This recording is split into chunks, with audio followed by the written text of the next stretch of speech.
이제 지금부터 우리는 예수님의 오심을 기다리는 대림절을 지키게 됩니다. 그래서 여러분이 이 히브리서 설교를 통해서 여러분이 잘 깨닫고 또 위로를 받고 힘을 얻어가는 우리 한옥금의 가족이 되시기를 바랍니다. 지난주의 말씀과도 같이 구약의 율법하에서 드려지는 하나님의 명령을 받아 모세가 지시한 대로 드려지는 이 제사 제도를 가지고는 인간의 죄를 해결받을 수가 없었습니다. 그래서 그들은 매같이 또는 매년마다 한 번씩 대제사장이 모든 백성의 죄를 가지고 지성소에 들어가서 하나님 아버지 앞에 죄를 용서받는 것을 확인하고 나와야 그들이 1년 동안 이제 우리가 아버지 앞에 그 다음 1년 또 7월 15일까지 세속죄일까지 또 제사를 드리고 하나님 앞에 나와 거룩한 자의 생활을 할 수 있게 된 것입니다. 그렇게 함으로써 그들이 죄를 용서받았다고 했지요. 그러니까 이 말씀은 뭐냐 하면 구약의 제사는 우리가 죄인이고 죄를 해결받지 않고 죄를 용서받지 않고서는 너희가 하나님의 거룩한 하나님 앞에 나와서 예배를 드리는 게 마땅치 않다는 거예요. 제사 드리는 게 마땅치 않다는 거예요. 거룩해진 자만이 하나님 아버지 앞에, 거룩하신 하나님 아버지 앞에 나올 수가 있다는 것을 말씀해 주신 것입니다. 그러니까 어느 인간이든 인간은 사람으로 태어났으면 하나님 앞에 나와서 예배 드릴 수 있는 것은 거룩해야만 합니다. 하나님이 거룩하신 분이기 때문에 우리도 거룩하다는 말입니다. 거룩하다는 말은 깨끗하다는 말이요, 구별됐다는 말이요, 또는 순결하고 순수하다는 말이에요. 다시 말하면 죄가 없다는 말입니다. 이렇게 하지 않고는 하나님 앞에 나올 수가 없어요. 이게 이제 구약의 제사 제도 아래서 하나님이 택함 받은 이스라엘 백성을 통해서 가르쳐 준 하나님의 뜻입니다. 이렇게 하지 않으면 안 된다는 것입니다.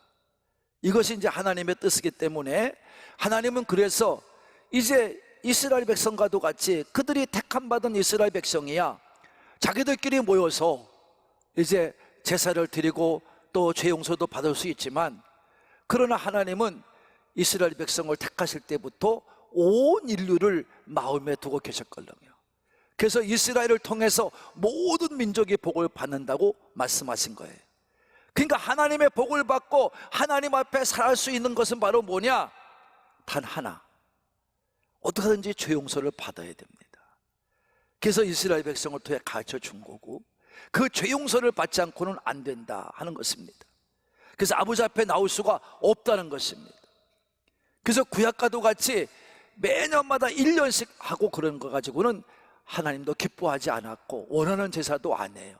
단지 이스라엘 백성을 통해 보여주신 그 제사 제도는 앞으로 어떻게 될 것인가에 대한 하나님이 미리 보여준 모형이요 그림자라는 것입니다. 여기까지 이해하신 분만, 모형이요 그림자이기 때문에 하나님이 어떻게 원하고 어떻게 기뻐하시는, 뭐가 하나님이 기뻐하고 뭐가 하나님이 원하는지를 그거를 미리 보여준 것뿐이에요. 그래서 하나님이 그 제사법을 없애고 더 좋은 제사법을 이제 준비하셨는데, 그게 지난주의 말씀이었습니다. 그래서 시편 40편 6절 7절의 말씀인 다윗에게 성령님께서 그 입을 통해 보여사, 다시 말하면 우리 구원자 예수님, 그분이 오실 것을 예언해 주셨거든요. 그래서 그분이 오셔야만 된다는 것입니다.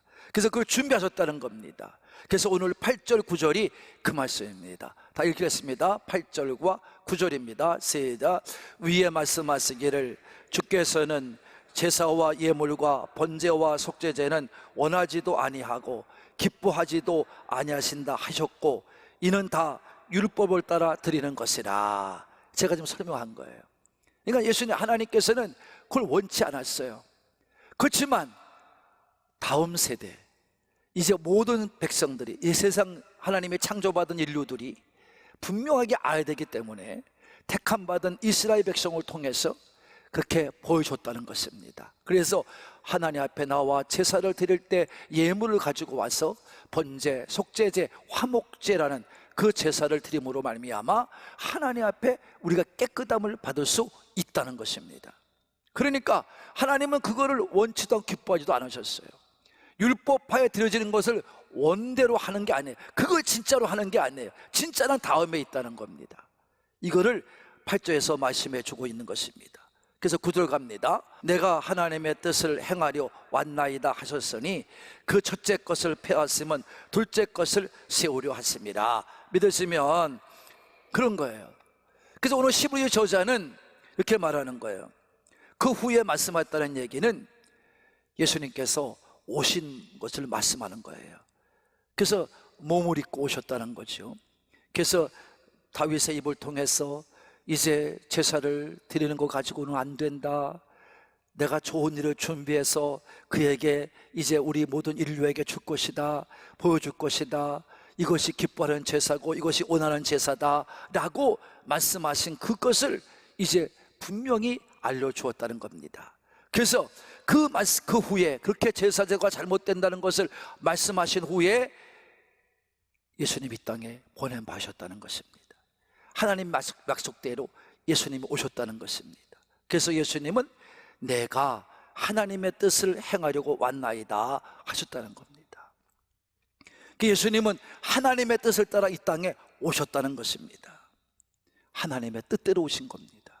준비되어 오셨다는 겁니다. 그래서 이것을 가지고 히브리 저자는 더 좋은 일, 더 좋은 소망, 더 좋은, 여러분 뭐예요? 구원, 이렇게 말씀한 겁니다. 그래서 그것은 뭐냐? 첫째 것을 폐하심은 둘째 것을 세우려 하십니다.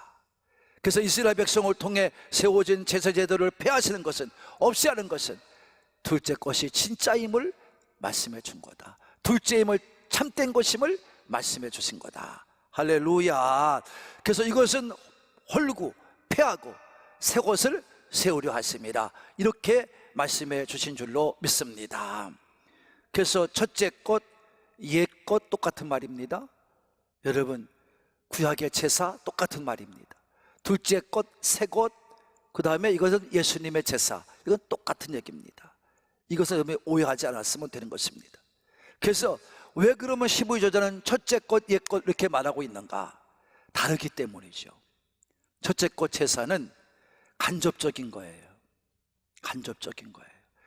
사람의 죄를 용서받게 할 때 짐승을 잡아 피를 흘리게 함으로 대신 그 피가 사람의 죄를 1년 동안 용서받게 했다는 겁니다. 간접적인 용서죠. 간접적으로 드린 제사죠. 이 율법하에 드리는 제사 제도는 온전치가 못한 것입니다. 완전치가 못한 것입니다. 그래서 하나님은 둘째 것을 예비하신 것입니다. 그것은 바로 예수님께서 오셔서 직접 제물이 되시고, 그리고 십자가에 달려 죽으심으로, 피 흘려 죽으심으로 보혈을 흘려 주신 겁니다. 그래서 보혈을 흘려 주심으로 말미암아 그 피를 믿고 예수님의 죽으심을 믿고 고백하는 자들에게는 누구나 다, 여러분, 온전한 구원이요, 온전한 죄 용서요, 완전하게 죄 용서를 받게 하신 줄로 믿습니다. 그 때문에 첫째 것과 둘째 것은 다르다는 것입니다. 그래서 우리가 오늘 9절의 말씀에 있는 것처럼, 그래서 둘째 것을 세우려 갔다라고 하는 것을 분명하게 말씀해 주신 것입니다. 그래서 첫째 것은 온전하게 다 드려졌다 할지라도 이건 폐하될 것이고, 율법이 없어지고 여러분이 예수님을 통해서 은혜의 삶으로 나가게 하셨다는 것을 말씀해 주고 있는 것입니다. 그래서 예수님을 믿지 않고서는 어느 누구도 의로워지거나 거룩해지지 못합니다. 누구나 다 예수를 믿어야 됩니다. 믿어야 구원을 받고, 믿어야 의롭게 되고, 믿어야 여러분이 거룩하게 됩니다. 믿지 않고서는 안 됩니다. 그래서 여러분, 오늘도 여러분이 이 교회에 나와 예배 드리는 것은 여러분이 이같이 믿기 때문에 오신 줄로 믿습니다. 그냥 교회에 나오는 게 아니다. 제가 늘 말씀드리지만 교회에 나온다고 되는 것이 아닙니다. 착각하지 말라는 거예요, 여러분. 교회에 나오는 것은 예수님을 믿기 위한 것입니다. 여러분, 그래서 제가 나와서 여러분 교회 참여만 한 그런 사람들을 제가 이게 뭐 괜히 기다리고 참고 있는 것은 여러분, 그것은 뭐냐면 언젠가 변화될 수 있다는 것을 제가 기다리며 참고 있는 것이다, 이렇게 말씀해 주신 것입니다. 여러분들이 그러니까 믿음으로만이, 다 같이 믿음으로만이, 뭐로만이? 믿음만이 할 수 있는 거예요. 여러분이 믿어야 되는 거지 교회에 나왔다고 되는 것은 아닙니다. 제가 이런 말씀을 할 때 어떤 분이 전화를 한번 하셨어요. 목사님, 제 설교 말씀을 들었는데 저도 어느 지역에 사는 목사입니다. 근데 목사님 너무 강하게 말씀하셔서 제가 정말 이렇게 전화 드렸습니다. 제가 설교 말씀 듣다가 제가 사기꾼 목사 같아서 너무 죄송스럽습니다. 목사님 말씀이 옳습니다. 그렇게 목사님처럼 설교를 해야 됩니다. 근데 저도 어떤 때는 그렇게 못할 때가 있어서 이번에 회개하는 마음으로 용기 내어서 목사님 앞에 이같이 전화를 드리게 됐습니다. 그러면서 목사님, 용기 내십시오.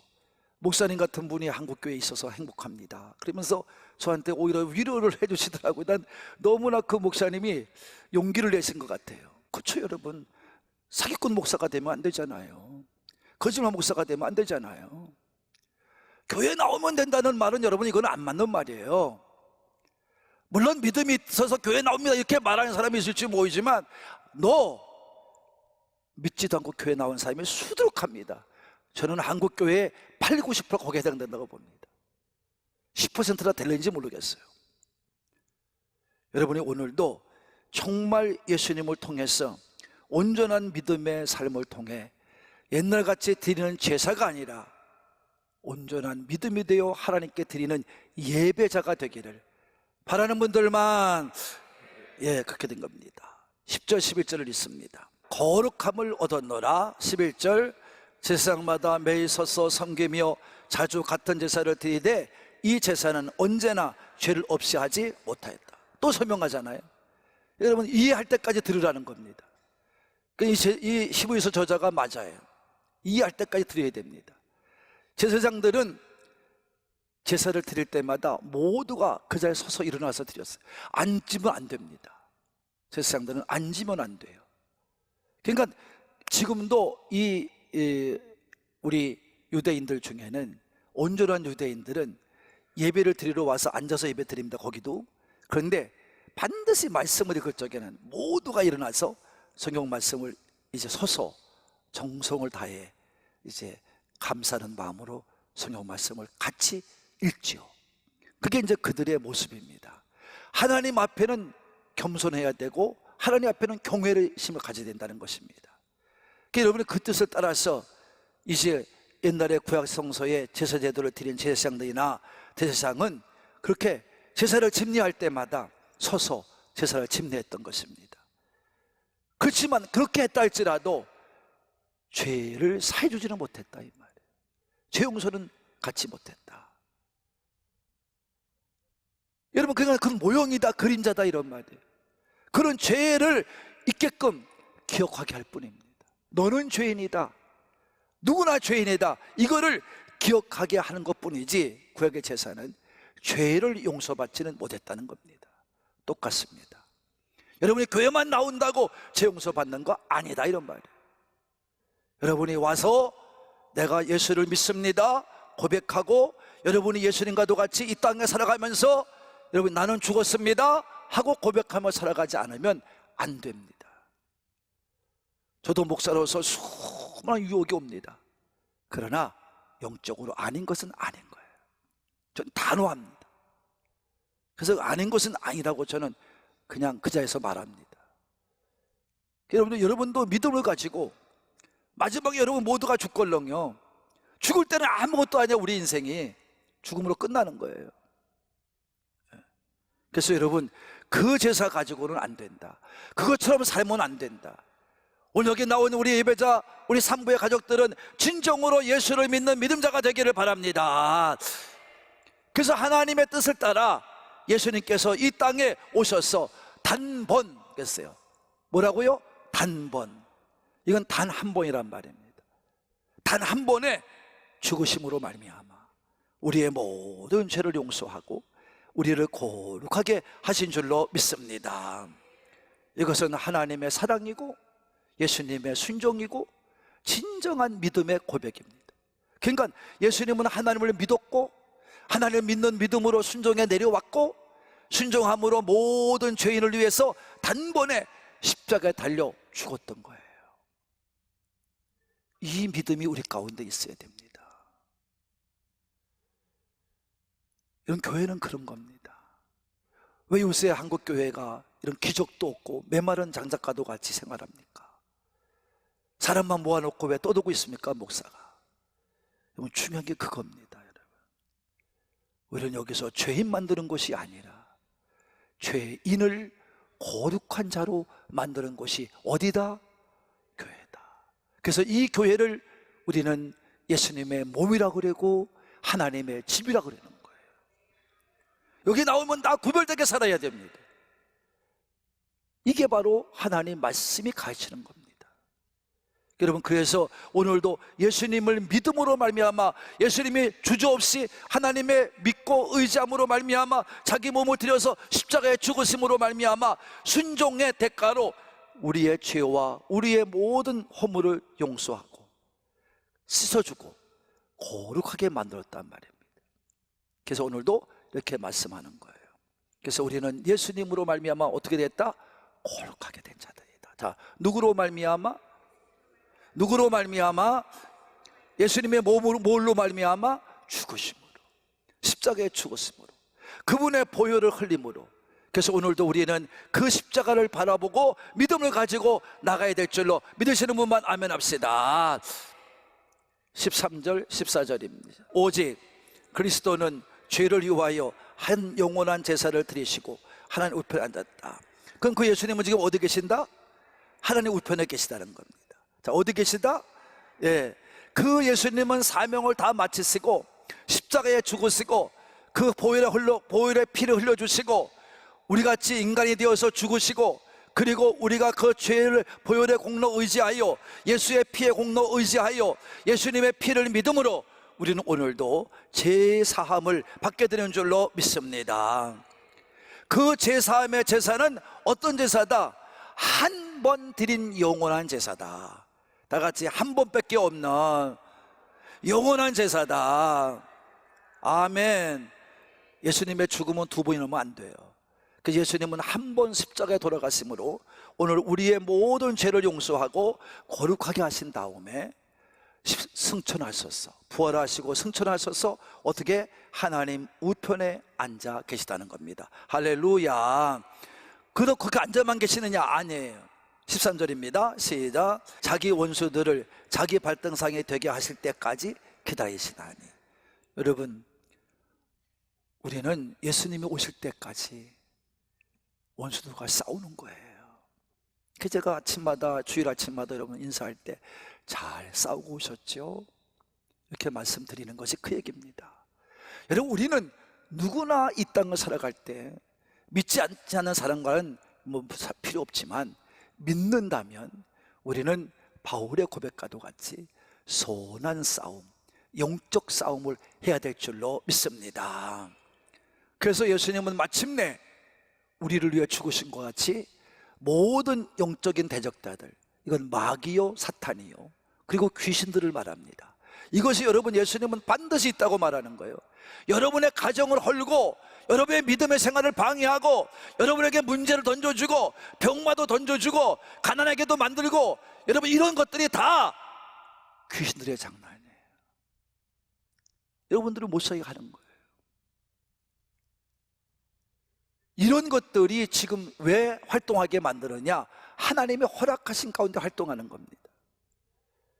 그래서 예수님은 이제 한 번 죽으심으로 우리를 용서해 주시고 다시 죄 없으신 예수님께서 여러분 그 원수들을 다 이기고 이제 마지막 때를 말합니다.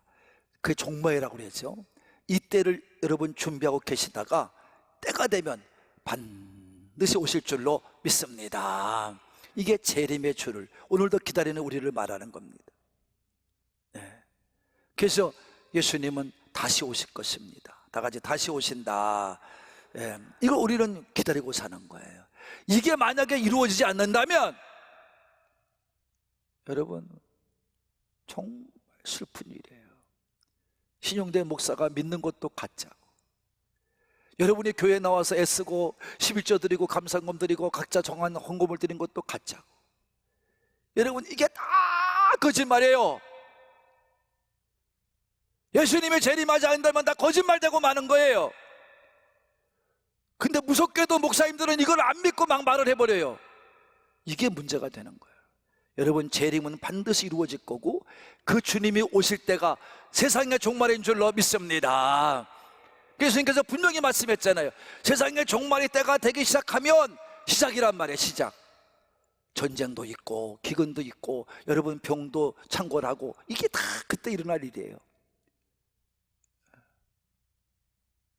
여러분 그러니까 예수님이 오셔야 모든 게 종식이 되고 예수님이 오셔야 새로운 나라가 도래할 줄로 믿으시는 분만 아멘 합시다. 그 얘기입니다. 여러분 전쟁은 끊임없이 일어납니다. 우리나라라고 해서 예외는 아닙니다. 멀쩡한 나라가 전쟁 일으켜서 그래요. 여러분 그러니까 여러분들이 오늘도 주님 오실 때까지 믿음을 가지고 기다리는 우리 모두가 되기를 바라는 분들만 아멘 합시다. 그래서 14절입니다. 시작. 그가 거룩하게 된 자들을 한 번의 제사로 영원히 온전하게 하셨느니라. 그래서 예수님이 이 땅에 오셔서 죽어주심으로 우리를 온전한 의인을 만들어서 마지막 거룩한 백성이 되어 주님의 나라로 인도해 가실 줄로 믿습니다. 그것만이 영원하고 그것만이 온전한 것입니다. 이렇게 해서 오늘 여러분이 히브리서에서 나를 의롭게 하신 예수님에 대해서 설명해 주신 것입니다. 사랑하는 꿈가족 여러분, 예수님의 제물 되심은 믿는 자에게 구원을 주신다는 선포를 가능케 하는 것입니다. 그래서 우리는 나가서 담대하게 선포하는 것입니다.